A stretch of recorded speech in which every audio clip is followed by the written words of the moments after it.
ऊर्ध्वं जिगातु भेषजं संज्ञास्तुतिपदे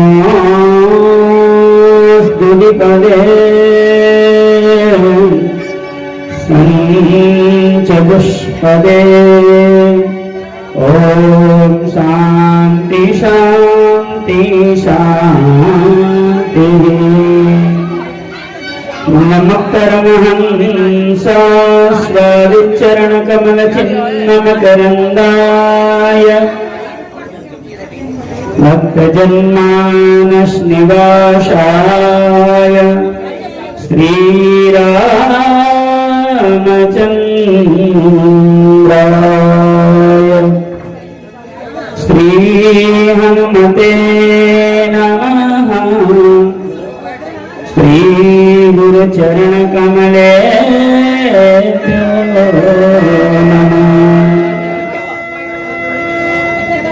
वैदेही सहितं सुरद्रुमतले हे मे महामण्डपे मध्ये पुस्तकमासने मणिमये वीरासने सुस्थितम् अग्रे वाचयति प्रभञ्जनसुते तत्त्वमुनिभ्यः परम् व्याख्यान्तं भरतादिभिः परिवृता रामं भजे श्यामलम्। यस्याङ्के च विभाति भूधरसुता देवापदामस्तके बाले बालविदुर्गले च गरलं यस्योरसि व्यालरात् सोऽयं भूतिविभूषणः सर्वाधिपः सर्वदा सर्वं सर्वगतः शिवः शशिनिव श्रीशङ्करः पातु माम्। कृष्णाय वासुदेवाय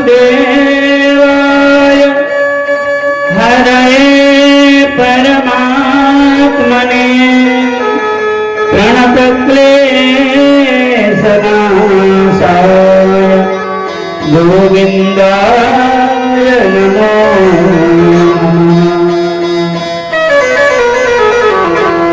वसुदेवसुतं देवं कंसचारूरमर्दनं देवकी परमानन्दं कृष्णं वन्दे जगद्गुरुम्। योऽं तत्प्रविश्य मम वाचमिमां प्रसुप्ताम् सञ्जीवयत्यखिलशक्तिधरस्वधाम्ना अन्यांश्च हस्तचरणश्रवणत्वगादीन् प्राणान् नमो भगवते पुरुषाय तुभ्यम्। ज्ञानानन्दमयं देवं निर्मलस्फटिकाकृतिम् आधारं सर्वविद्यानां हयग्रीवमुपास्महे। श्रीगुरुचरण सरोज रजनिजमन मुकुर सुधार वरण रघुवर विमल जसो गोदायक फलचार।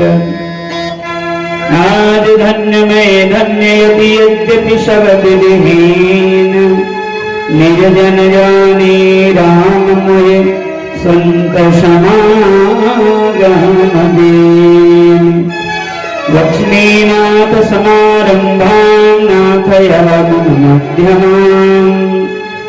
अस्मदाचार्यपर्यन्तां वन्दे गुरुपरम्पराम्। राधा राधा कृष्ण